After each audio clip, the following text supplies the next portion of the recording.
Halloween night had a strange energy that year, even before anything actually went wrong. It was almost the way the air carried that sharp bite of fall, the way every porch light seemed dead, making more shadows than actual light. My little brother and sister were thrilled, faces painted, plastic pumpkins swinging from their arms, darting up the driveways with that sugar rush excitement only kids can muster up. Me, I was 19, way too old to be out here, and yet here I was, carrying the mantle of the responsible one. Right. My mom had asked me to tag along since Dad was working late, and she didn't trust the neighborhood enough to send the kids off alone. I graduated that year, supposed to be figuring college or a job out, something. Instead, I was walking 2 kids in costumes down the streets that I'd trick-or-treated myself a decade earlier. Now, don't get me wrong, I love them. I'd do anything for them. For sure. But being 19 and stuck babysitting on Halloween night felt like one more reminder that I hadn't gotten my own life together yet. I felt my phone buzz in my pocket. A buddy of mine was close by, down one of the side streets. He had this little baggie for me, nothing major. I'd been looking forward to it all week. Just a quick handoff, maybe share a joint, nothing crazy. Hello, come on. The kids, they'll be fine. They have I friends knew in what the it group, was. and every house on the street has a porch light glowing. Yeah. Couldn't be any safer in my mind. All right, you two stick to this block, okay? I said, crouching down to look them eye to eye. My sister's vampire fangs had slipped down to where she grinned, and my brother was busy adjusting the mask on his cheap Batman costume. Not the cheap Both one. of them nodded back at me. Don't go past that corner. I'll be right back. They didn't question it. Right. Candy was calling. Exactly. So they bolted off toward the next house, already comparing loot from their pumpkins. I slid down that side street, my steps quick to get this over with. I wanted nothing more than to just get baked. The noise of kids laughing, the porch chimes rattling would grow quieter with each yard that I passed. The street lights thinned out here. The glow of jack-o'-lanterns gave way to more shadows. It was amazing how fast the atmosphere would shift when you left that main drag. Just one block over and it felt like another world completely. That itch in me, the need for something reckless, something just mine, pulled me along though. I felt guilty, sure, but I told myself again and again it's not that big of a deal. I'll be back before the kids will even notice. My mom will never know. Nobody would except me, my buddy, and the weed. I spotted my friend near the end of the lane, leaning up against a half-busted picket fence with his hoodie pulled up. The street was quiet. The sounds of crickets were filling in the gaps between our words. If I'd known what was waiting in the dark, just beyond that fence, I never would have gone there. He handed me that little baggie like it was nothing. We barely had enough time to laugh about sneaking it past my folks before the brush beside us erupted. We never really stood a chance. Something exploded out of the shadows. He came fast, really fast, like he'd been coiled there waiting for the moment to strike. 1 second it was just us, leaves rustling. The next there was a full-grown man barreling right into us. Is he He foaming didn't at the yell mouth? words, he screamed. An animal shriek that ripped through me worse than the impact of his actual body. And the man sounded absolutely terrified. My friend hit the dirt, the baggie flying. I staggered back, arms Not up the instinctively. baggie. And then his weight slammed into me again. This is a horror His story. face The was now baggie gone, inches y'all. from mine. Eyes glassy, wild, Shit. pupils blown out wide. I couldn't even see the color around him. His mouth was foaming. Spit sprang across my cheek as he clawed at my jacket. I shoved him, but he came back twice as strong. Oh. His fists weren't controlled punches, they were frantic. He scratched, he bit at the air like a rabid dog. My buddy scrambled up and grabbed the guy by the shoulders, trying to drag him back. He For a drugged out. second, I thought we'd actually get him off of me, but then the man twisted, swinging his elbows and catching my friend across the jaw, so hard that I heard his teeth clack. Ooh.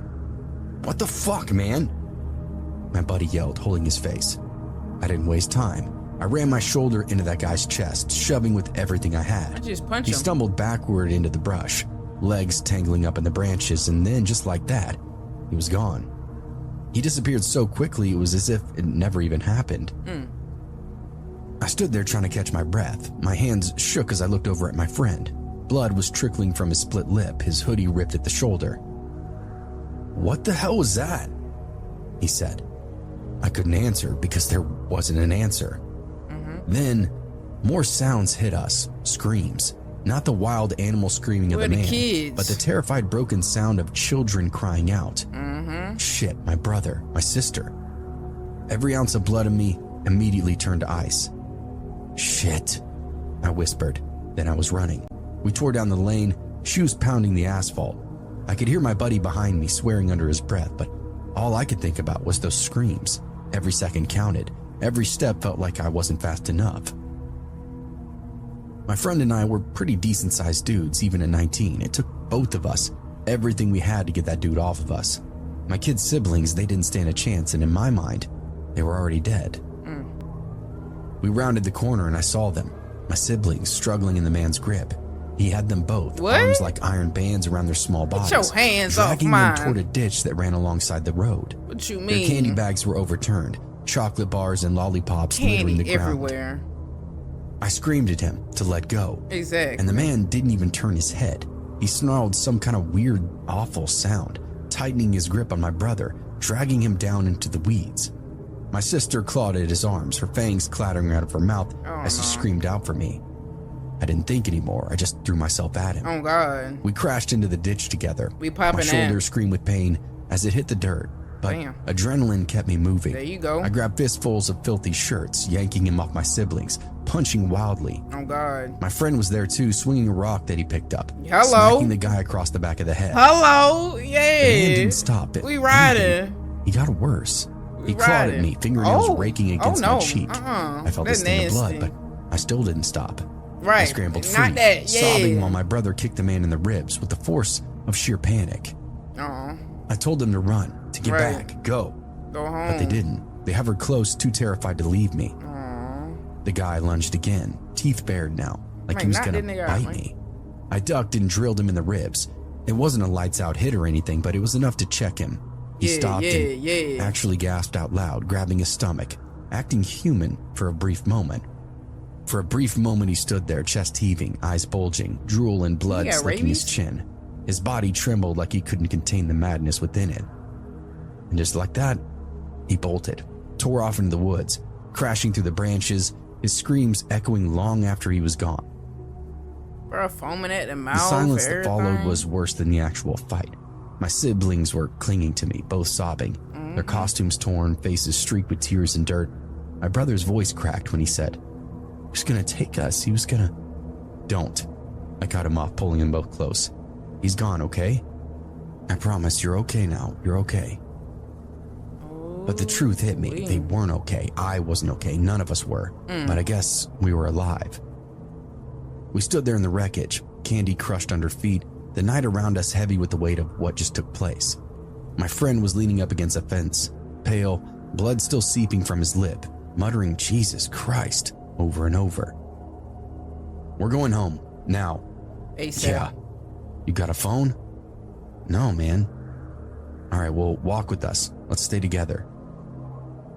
Every step we took felt like we were walking through some kind of enemy territory, shadows pressing in on all sides. I kept my siblings in front of me, my buddy trailing behind. I didn't care about the weed, didn't care about my split cheek or the blood on my hands. All I cared about was getting them home. Respectfully. Every rustle of the leaves, every crack of a branch, I was sure he was coming back for us. My little brother clutched my hand so tight that it cut off my circulation. My sister That's what I'm saying. walked That's him the out of the horror side, part. Y'all done pressing left tight your against me, baggie. her plastic pumpkin swinging Man. empty and broken. My buddy limped behind, spitting blood into the gutter, glancing over his shoulder every couple of steps. By the time my house came into view, I thought my heart was going to give out. We stumbled inside, slammed the door, and locked it twice. My brother I know started that, right? crying again, loud, heavy sobs. My sister wasn't much better. I tried to sound calm, but my voice shook when I said it's okay. We're home. You're safe. My parents' face went white when they saw us. My mom grabbed my sister, checking her over, while Dad got on the phone with the police. I know that, right? I kept saying the same thing to them. Some guy, he came out of nowhere. He tried to take them. He tried to... But the words would get caught in my throat. The cops rolled up quick, and for once, sirens were the best sound I'd ever heard. They fanned out through the Right. neighborhood, flashlights sweeping throughout the woods. Less than an hour later, they came back with them. I only caught a brief glimpse as they pushed him into the back of the cruiser. His shirt was torn, his arms were scratched to ribbons from all the brush, his face was streaked with blood and spit. He was still screaming, words jumbled, thrashing like some kind of man possessed. One of the officers shook his head and muttered, Hopped up on God knows what. See? Lucky you kids got away, huh? Rabies. Lucky. No, That's what they called it, but Luck didn't explain the way his eyes looked. Those black pits void of reason. Luck didn't really explain how strong he'd been or the way his shrieks cut through the night. It's that That old incident school shit. ended up defining the rest of the Yeah, year. what he on. My I'll siblings let you know. would sleep in our parents' bed for weeks. That old school Me? shit. I'd lie awake, staring up at the ceiling, hearing phantom footsteps outside, knowing now that monsters don't really have to wear masks on Halloween. They're just people. Respectfully. I love that. Story 3, let's The get Autumn it. Festival was definitely something our town lived for. One night a year when Main Street didn't feel like an actual ghost town. The courthouse steps glowed underneath orange string lights. The smell of cider hung in the air, and every shop front had pumpkins propped up in the windows, scarecrows left and right. You could almost trick yourself into thinking that we were part of some postcard perfect New England hamlet, instead of a place where the Dairy Queen had gone under. Shout out to Not Dairy once, Queen. but twice. I was stuck running the ring toss booth with 3 of my friends, our quote-unquote volunteer hours for National Honor Society. Mostly, it meant leaning up against the counter, heckling kids who couldn't throw a plastic ring over a 2-liter bottle. The prizes were dollar store junk, but the little ones went wild for them. I pretended to care because, well, that's what you do when you're 17 and don't want to look like a complete waste of space. The street was crowded, families with strollers, couples with styrofoam bowls of chili, the marching band hammering out some screechy version of Sweet Caroline. Booths and vendors lined up on both sides of the road. Cotton candy, face painting, raffle tickets for a quilt made by the Methodist ladies. Above it all, paper lanterns bobbed in the cool October wind. For a while, it was all background noise, the normal. And then I took notice of something. 2 men, I guess they could have been kids, coming down the sidewalk in stiff lockstep. They look grown. Both wore these crude paper mache masks, which were uncommon. Bulbous noses, lopsided grins, paint smeared on like clown makeup. At first I assumed it had to be part of the festival, right? But nobody else's costume matched up with these guys. They stood out in a way that made me feel very uncomfortable. They're really tall as well, eerily so. Even from across the street where I stood, I could tell something was off about their arms, the way they swung low as hell, hands almost dangling to their knees. Their bodies were narrow, compressed, like somebody had stretched them from head to toe. I immediately felt the hair on my neck stand up, though I couldn't have told you why. When I told this story to a college friend, he told me that I experienced the uncanny valley effect. A woman and child passed by our booth right then, a mom with tired eyes holding her daughter's hand. The girl was carrying a candy apple bigger than her fist, red glaze catching the lamplight. She laughed, tugging at her mom to stop near the petting zoo. Normal, ordinary, safe. What the American experience is all about. The masked men slowed as they passed, their crude grins frozen on us now. Nobody else seemed to notice, just me standing there with the ring in my hand, my throat now gone dry. Something about them pressed on me, but my instincts were telling me to run. My buddy next to me laughed, said they looked like scarecrows on stilts, but I kept watching until they disappeared off into the crowd. Okay, I'm imagining things, it's Halloween, whatever I'm doing, it's all in my head. Seeing them melt off with normal people was a huge relief.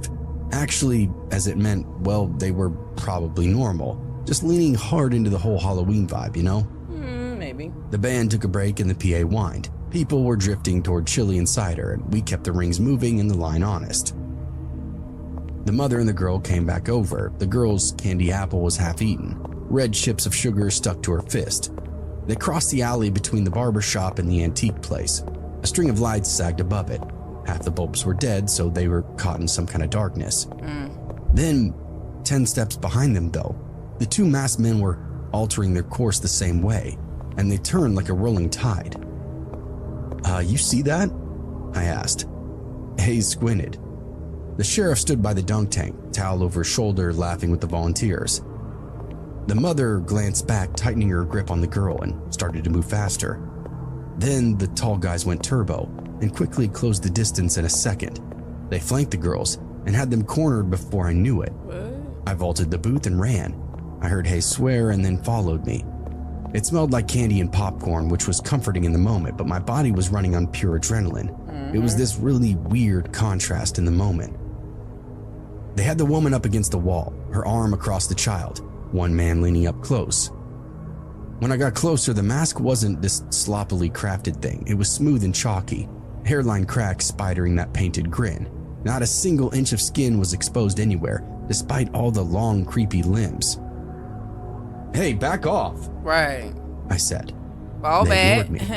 Hello. The second man shifted so he could block the view. Oh. Hayes quickly grabbed up a folding chair Oh. and made like he was going to take a swing. Oh, now I thought he One was. of the creeps turned around, but really only turning his head Damn. all the way around, almost like an owl would. And I couldn't believe what I was watching. Hayes then swung for real. Right, wrestler, exactly. no Stop nonsense bull. kid. Like, come on. And Flex fell from the mask like powder. Come on, hit Under something. it was the same paste, impacted now, like that's what his face was actually made of. I hooked the girls and hauled off. They folded into me, heavy with fear. The man's hand slid off the mother's shoulders and left this gray smear on her blouse. The guy blocking us snapped this long arm at Hayes and caught his wrist. Uh-oh. I heard Hayes scream. The elbow flexed and hyperextended, whatever you called it, and Hayes was reeling with pain. I kicked the man's shin, and I fully blasted him. I heard him grunt and he let Hayes go. Then all of us retreated back to that ring toss booth. We pushed back into Maine.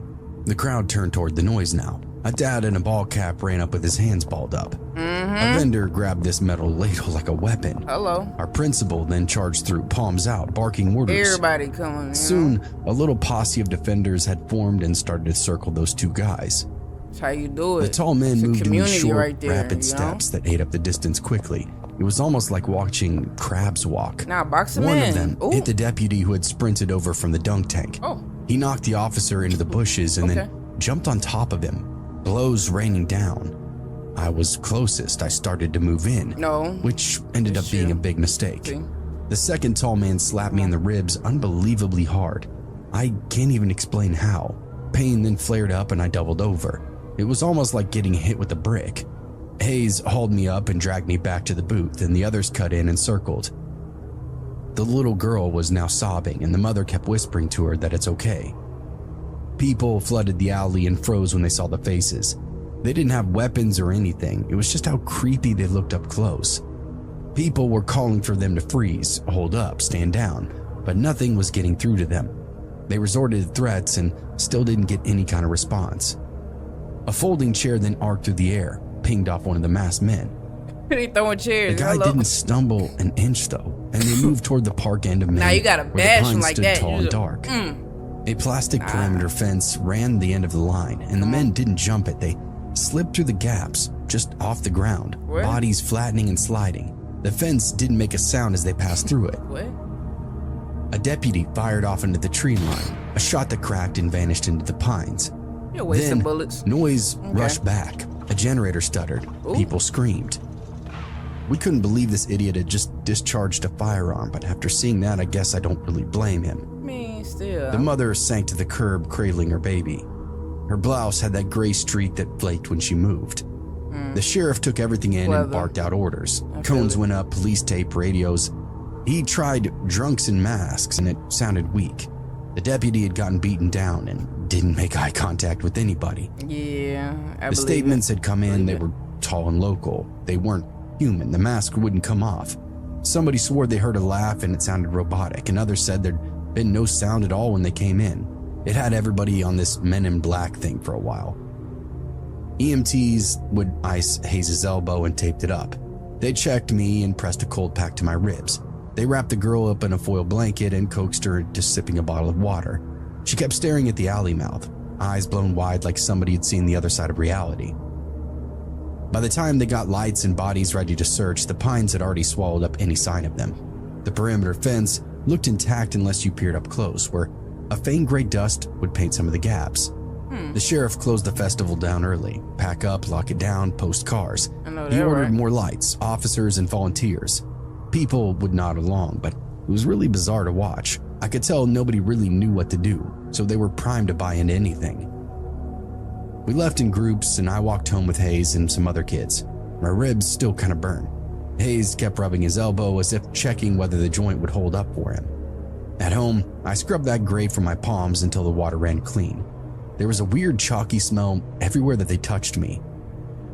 To my knowledge, nobody ever saw them again. The town added patrols and light. The festival committee bought metal detectors. Nobody really knew why. The alley got a no loitering sign. People would try to call it a prank or a stunt, but I don't think it really stuck. Even the jokers walk straighter down the middle of the sidewalk now. Nobody wanted to get blamed for it. The sheriff stood in front of the courthouse steps the next morning, told the local paper it had been a couple of mass drunks, hopped up and looking for trouble. That was the official line, and he stuck to it. But everybody who had actually been there, the mothers clutching their kids, the dads who had charged in and been thrown aside, the high schoolers nursing their bruises, we all knew better. They seen the way those men moved, the way the masks cracked without coming off, the way the festival completely fell apart.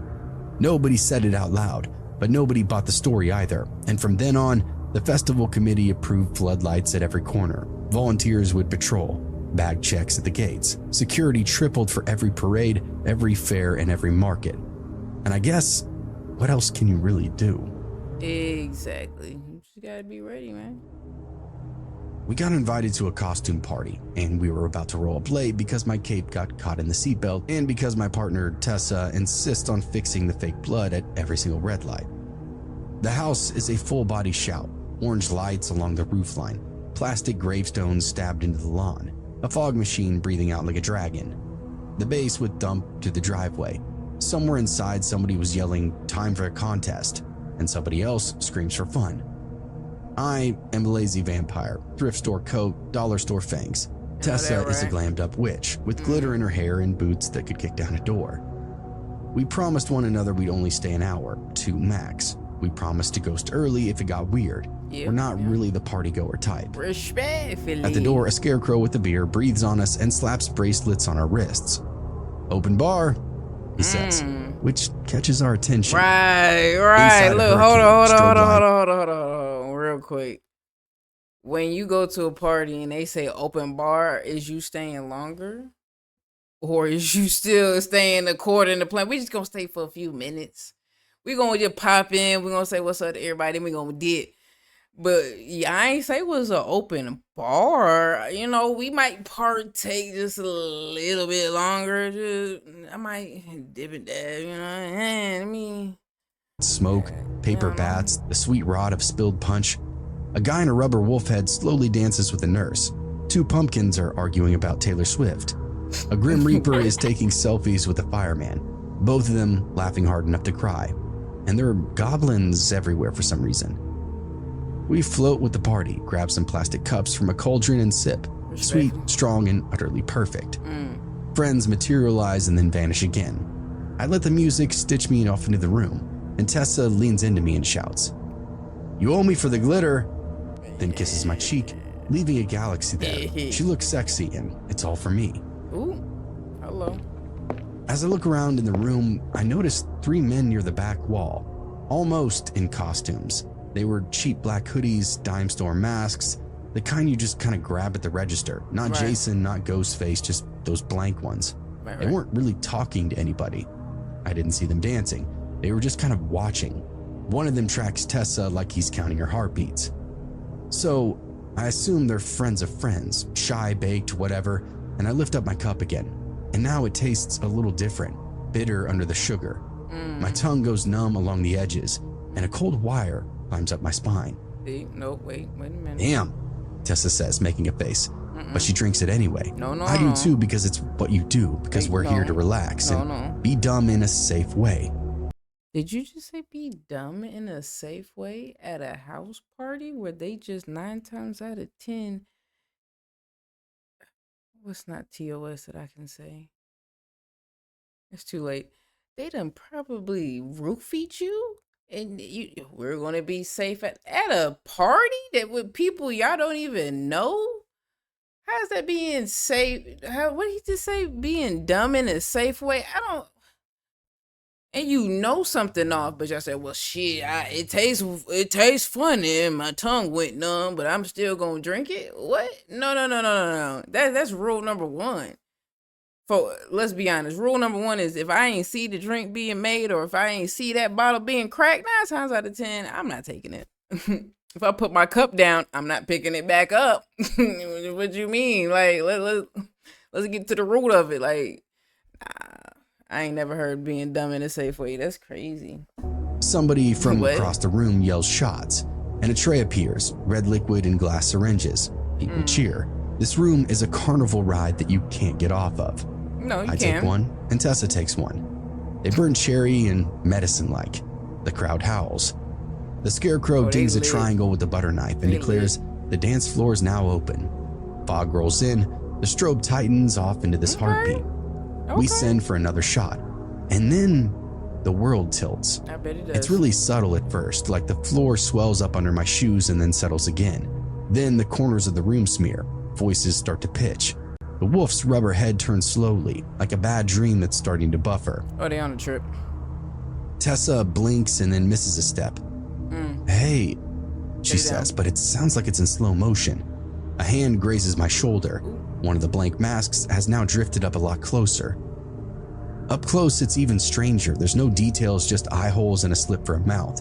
He doesn't say anything or speak. He just nods at my cup, then at Tessa's, like he approves. Right, he said, yeah, I got that. He said, yeah, I got that right there, yeah. Music turns into something acidic, and I can't tell if my heart is pounding or if the speakers are inside my ribs.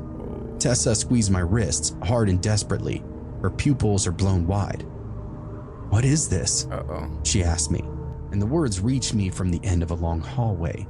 Across the room, another blank mask lifts up a pitcher, moves among the revelers, topping off cups with a host easy confidence. People laugh.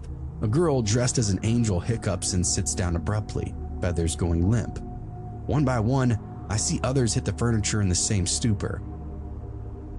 I look over at Tessa.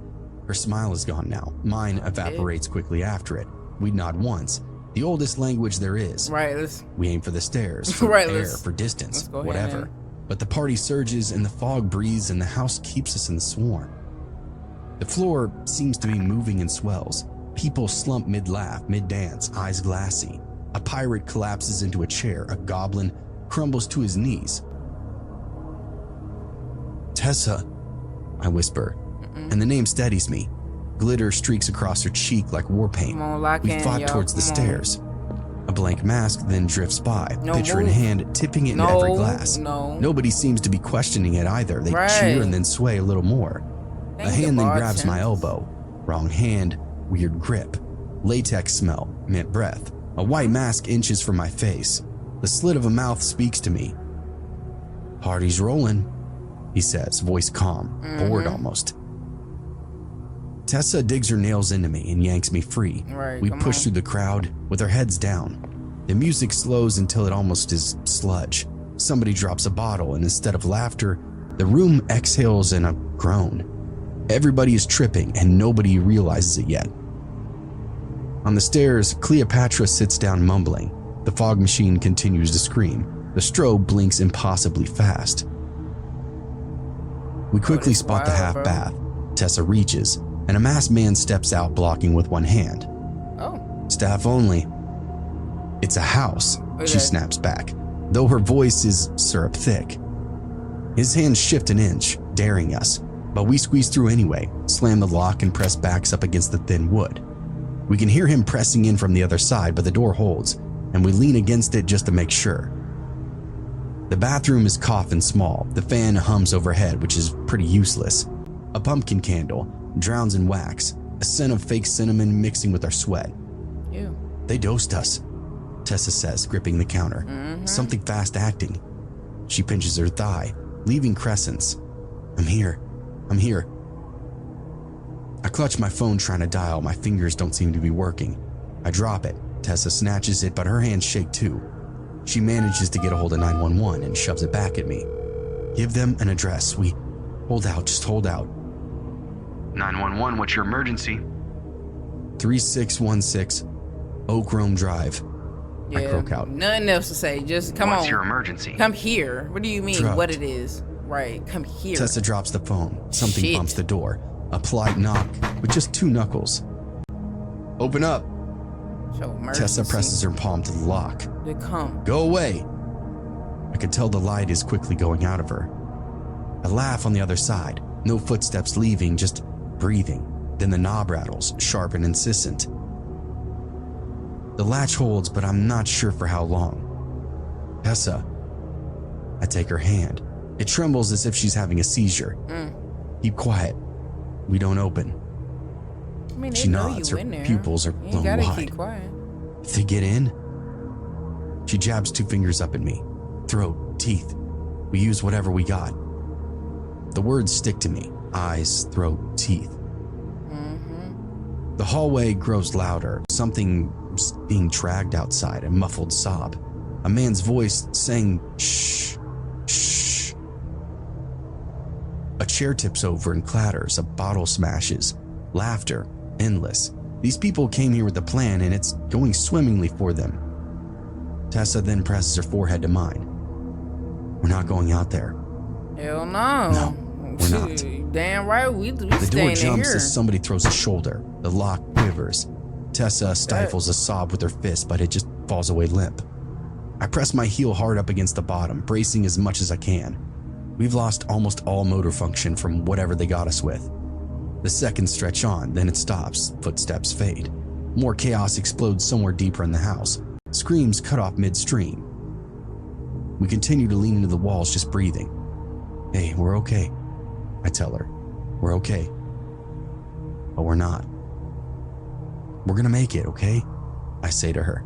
At this point, my lips were completely numb, and I really couldn't move.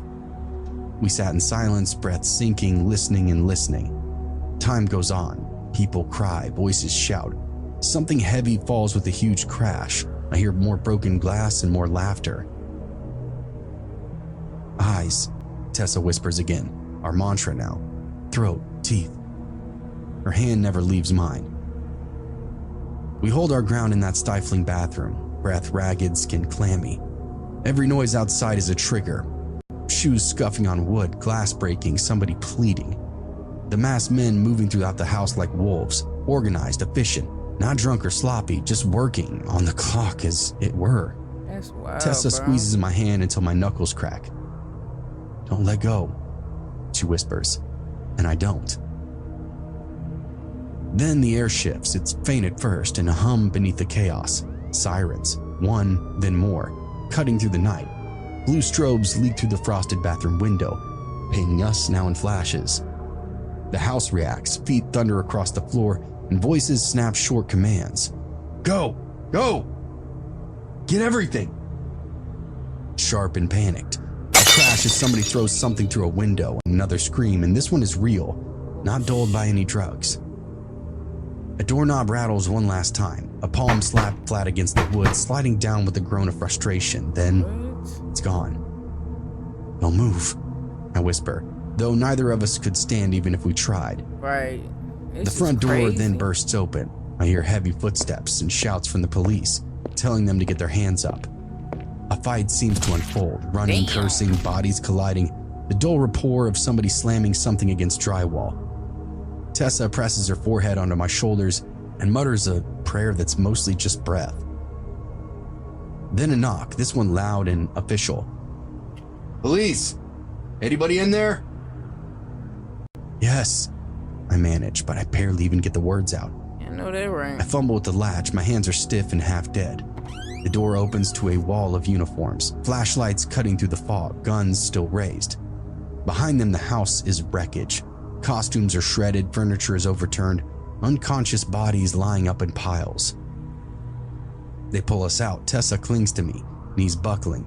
Officers then step past us, sweeping on, calling out. Somebody begins to sob, then everybody does. That's On the floor, crazy. one of the masks lie abandoned, white and plastic, blank, streaked with red, and I can't stop looking at it. It's not scary in the way it should be. It's terrifying because it's nothing. No expression, no humanity, just a void, an anonymous villain that I'll probably never see again. An EMT wraps a blanket around my shoulders. Another steadies Tessa, checking her pulse. I can't even answer their questions. I can only stare at that mask as they bag it for evidence. That Halloween was supposed to be a party. Instead, now it's a crime scene. No one ended up knowing those guys, but another party had been hit in a similar way that same night. Career criminals looking for some kind of come up, and the spirit of Halloween gave them this perfect cover to come in and mess it all up. Too bad for us, as we did get drugged, robbed, and physically assaulted, but to my knowledge, no justice was ever served.